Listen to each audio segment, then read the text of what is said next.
नमस्कार, बहुत स्वागत है आपका। आप देख रहे हैं एनडीटीवी। मैं हूं आपके साथ साक्षी गुप्ता। मध्य प्रदेश और छत्तीसगढ़ में एसआईआर के पहले चरण का काम पूरा हो गया है। पहले चरण के बाद लाखों नाम काट दिए गए हैं। तो मंगलवार को राज्य निर्वाचन आयोग ने इसकी पूरी जानकारी भी साझा कर दी है। देखिए आप रिपोर्ट में।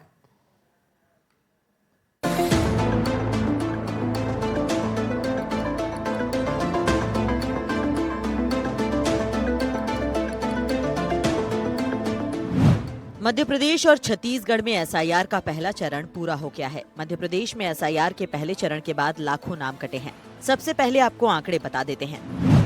एमपी में एसआईआर के पहले चरण में 42,74,160 मतदाताओं के नाम कटे हैं। इसमें से 8,46,184 वो नाम हैं जिनकी मृत्यु हो चुकी है। 8,42,677 ऐसे मतदाता हैं जो अपने पते पर मौजूद नहीं मिले। 2,77,000 से ज्यादा मतदाता कहीं और भी एनरोल्ड पाए गए। 8,35,000 से ज्यादा ऐसे मतदाता हैं जो अनमैप पाए गए।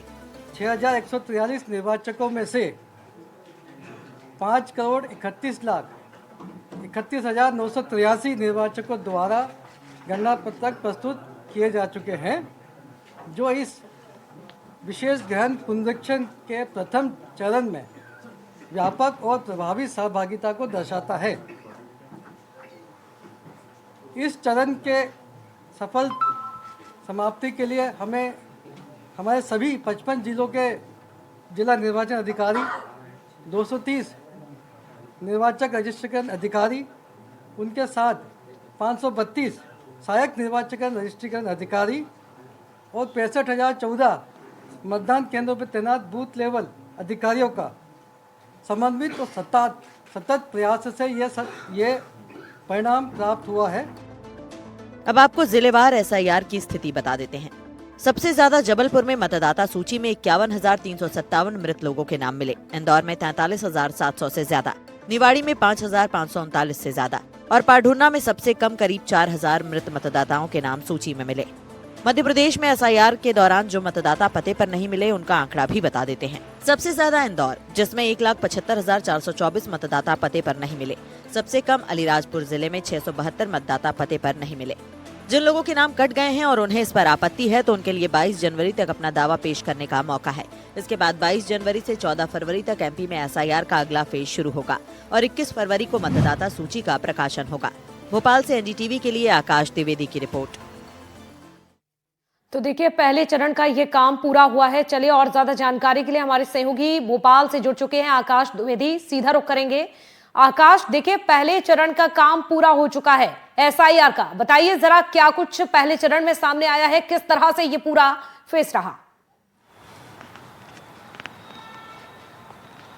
देखिए, 42,74,160 मतदाताओं के नाम पहले चरण के बाद मतदाता सूची से बाहर हो गए हैं, यानी कि अब इन लोगों के नाम मतदाता सूची में नहीं हैं। इनमें 8 लाख से अधिक मृत मतदाता हैं। कुछ अस्थायी या अस्थायी रूप से अपनी जगह को छोड़ चुके हैं, शिफ्ट हो चुके हैं। इसके अलावा एब्सेंट मतदाताओं की संख्या है और इसी तरीके से 8 लाख के आसपास ऐसे मतदाता हैं जो मैपिंग नहीं किए गए हैं, यानी कि अनमैप्ड मतदाता हैं। अब जो अनमैप्ड मतदाता हैं उन्हें नोटिस जारी किया जाएगा, उनसे जवाब मांगा जाएगा जिन दस्तावेजों की कमी है। अगर उन दस्तावेजों को प्रस्तुत कर दिया जाता है तो अंतिम मतदाता सूची की प्रकाशन में उनका नाम जुड़ जाएगा जी। अभी जिन लोगों के नाम इस मतदाता सूची में नहीं है उन्हें चिंता करने की जरूरत नहीं है। वो दावा आपत्ति पेश कर सकते हैं। ईआरओ, इसके अलावा अतिरिक्त अधिकारी इस पूरी प्रक्रिया के लिए अलग से नियुक्त किए गए हैं। जो अगला फेज है उसमें दावे आपत्ति के साथ अपना नाम जुड़वा सकते हैं। नए मतदाता जो हैं, जो 18 साल की आयु जनवरी में पूरी कर रहे हैं या उससे पहले पूरी कर रहे हैं, वो फॉर्म 6 के तहत अपनी पूरी जानकारी भरकर वोटर लिस्ट में अपना नाम जुड़वा सकते हैं। एसआईआर के पहले चरण की प्रक्रिया पूरी होने के बाद राजनीतिक दलों की, खास तौर पर विधानसभावार जो विधायक हैं, उनकी चिंताएं बढ़ी हैं। कई विधानसभाओं में जो जातिगत समीकरण रहा है वो बिगड़ा है। कुछ जगहों पर जो उनके वोट बैंक थे उन पर भी उनकी नजर है कि कहीं उनका वोट बैंक तो कम नहीं हो गया है। चुनाव आयोग ने जो प्रारूप प्रकाशन मतदाता सूची का किया है उसकी कॉपी सभी राजनीतिक दलों को दी है। राजनीतिक दलों ने अब इसकी जानकारी बूथवार और विधानसभावार भी मांगी है ताकि वो अपने स्तर से बूथ लेवल एजेंट के जरिए इसका मिलान कर सकें, कहीं कोई खामी तो नहीं है। हालांकि चुनाव आयोग का दावा यह भी है कि अभी लोग नाम जुड़वाने की प्रक्रिया में रहेंगे और फरवरी अंत तक जो अंतिम मतदाता सूची है उसका प्रकाशन कर दिया जाएगा। एसआईआर शुरू होने से पहले और शुरू होने के बाद अब तक मध्य प्रदेश में लगातार सियासत हो रही है। बिल्कुल। कांग्रेस पार्टी के नेता अलग अलग आरोप लगा रहे हैं। नेता प्रतिपक्ष ने डेटा लीक होने की आशंका जताई है। इसके साथ ही ये भी आरोप लगाया है कि बांग्लादेशियों और घुसपैठियों के नाम पर मध्य प्रदेश के मूल नागरिकों के नाम काटने की जो प्रक्रिया है वो की जा रही है, जबकि बीजेपी इसे पूरी तरीके से निष्पक्ष बता रही है। हालांकि जो अंदर खाने की बात है, दोनों ही राजनीतिक पार्टियों के जो विधायक हैं जो अपने विधानसभा क्षेत्र में सियासी समीकरण बिठा के माइंड में बिठा के बैठे हैं या जो पिछला चुनाव लड़े हैं जिन्होंने पूरा सियासी गणित बैठाया तो एक बार फिर से गुड़ा भाग करने में जुट गए हैं। खासतौर पर बिल्कुल, यानी कि राजनीतिक पार्टियां अपने अपने दाव पेच यहां पर खेलती हुई नजर आ रही हैं आकाश। लेकिन दूसरे चरण की अगर बात करते हैं तो उसकी क्या तैयारियां हैं, और साथ ही पहले चरण में जो नाम काटे गए हैं अगर उन्हें दोबारा जुड़वाना है, जिस तरह से हम देख रहे हैं, जिस प्रतिक्रिया की हम बात कर रहे हैं लगातार सामने आ रही है, अगर इस पूरी प्रोसेस की बात की जाए तो इसमें कितना समय लग सकता है? देखिए, जैसा कि मैंने पहले बताया कि जो अगला फेज है वो यही है, दावे आपत्ति और निराकरण का फेज है। ये जनवरी तक पूरा ये 22 जनवरी तक संभवतः, अगर मैं डेट नहीं भूल रहा हूं तो इसके आसपास तक ये पूरा फेज चलेगा। जिन लोगों के नाम नहीं जुड़ पाए हैं किसी कारणवश, वो अपनी आपत्ति दर्ज करा सकते हैं। इसके लिए ईआरओ, एआरओ और कलेक्टर लेवल तक की उनके पास सीमा है। अगर वहां से भी संतुष्टि नहीं मिलती है तो मुख्य निर्वाचन पदाधिकारी भोपाल के कार्यालय में भी जाकर वो आपत्ति दर्ज करा सकते हैं, उनका नाम जुड़ जाएगा या अपने संबंधित बीएलओ से भी संपर्क कर सकते हैं। 8,40,000 के आसपास जो मृत मतदाता हैं उनके नाम हटना तय है, क्योंकि इसमें कोई संदेह नहीं है। शिफ्टेड, इसके अलावा जो एब्सेंट मतदाता हैं, अगर एब्सेंट मतदाता प्रेजेंट होते हैं अपने लोकेशन पर तो वो इस प्रक्रिया में हिस्सा ले सकते हैं। नए मतदाताओं के लिए मैंने पहले जिक्र किया कि फॉर्म 6 भर सकते हैं। अगर आप 18 वर्ष की आयु जनवरी में पूरी कर रहे हैं या उसके पहले पूरी कर रहे हैं तो फॉर्म 6 का ऑप्शन आपके पास खुला हुआ है। इस दौरान जो भी मतदाता जिनको लगता है कि उनका नाम नहीं है वो सीधा अपनी आपत्ति दर्ज करा सकते हैं। एक जो क्राइटेरिया है वो अनमैप्ड मतदाताओं की है। ऐसे मतदाताओं को बीएलओ अपने स्तर पर खुद नोटिस जारी करेंगे, उस नोटिस को तामील कराएंगे। अगर कहीं कोई दिक्कत है, कोई दस्तावेज छूट रहे हैं, बिल्कुल, यानी कि ये विकल्प आकाश इन तमाम लोगों को दिए जाएंगे जिसका प्रयोग कर सकते हैं और दोबारा सूची में अपना नाम शामिल करवा सकते हैं। चलिए आप जुड़े रहिए, और भी जानकारी आपसे लेंगे।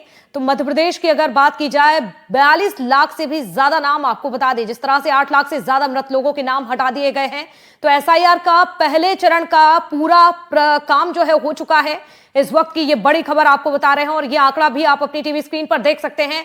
देखिए, ये समझिए, अगर आपका नाम ड्राफ्ट मतदाता सूची में है या फिर नहीं है, ये आप कैसे पता कर सकते हैं, वो आपको ग्राफिक्स के जरिए समझाने का प्रयास करते हैं कि आखिरकार कैसे आप ये जान सकते हैं। देखिए, सबसे पहले वोटर सर्विस पोर्टल का इस्तेमाल किया जाए।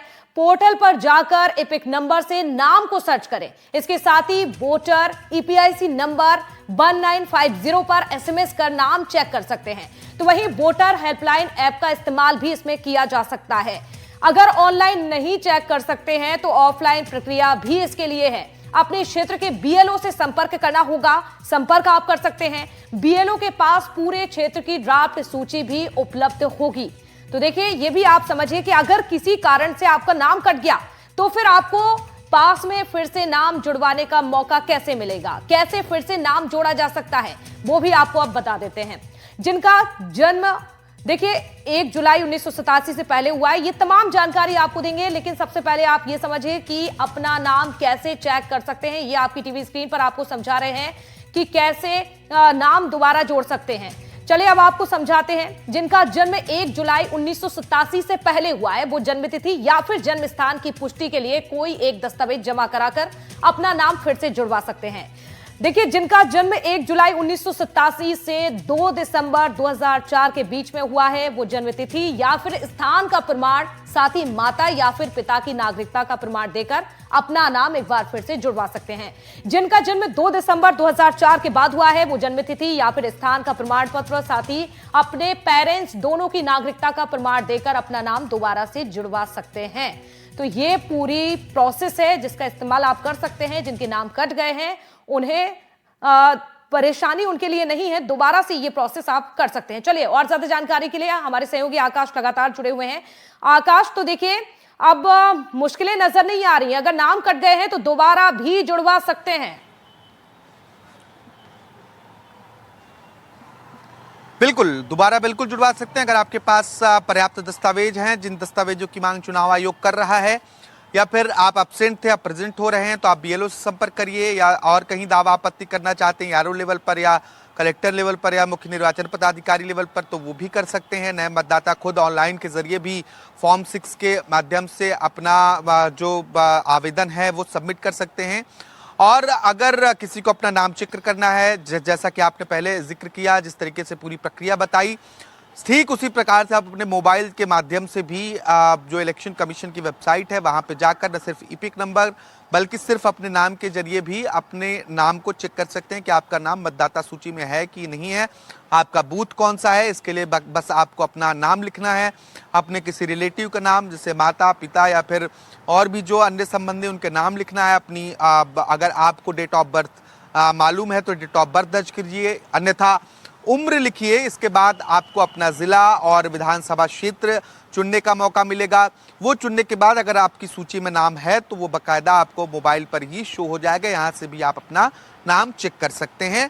और अभी जनवरी मध्य तक आपके पास वक्त है, अगर कोई भी दावा आपत्ति है तो वो आयोग के समक्ष प्रस्तुत की जा सकती है। बिल्कुल, यानी कि ये तमाम विकल्प लोगों के पास है ताकि दोबारा से नाम जुड़वा सके। आकाश, जिस तरह से हमने देखा एसआईआर का काम जब शुरू होता है तो मध्य प्रदेश और छत्तीसगढ़ से अलग अलग खबरें सामने आती हैं, अलग तरह की सियासत देखी गई, चाहे विपक्ष की ओर से सवाल उठाने की बात की जाए या फिर आम लोगों की मुसीबत दिक्कतों का सामना भी उनको करना पड़ा। तो क्या अब इस तरह की कोई जानकारी मध्य प्रदेश से?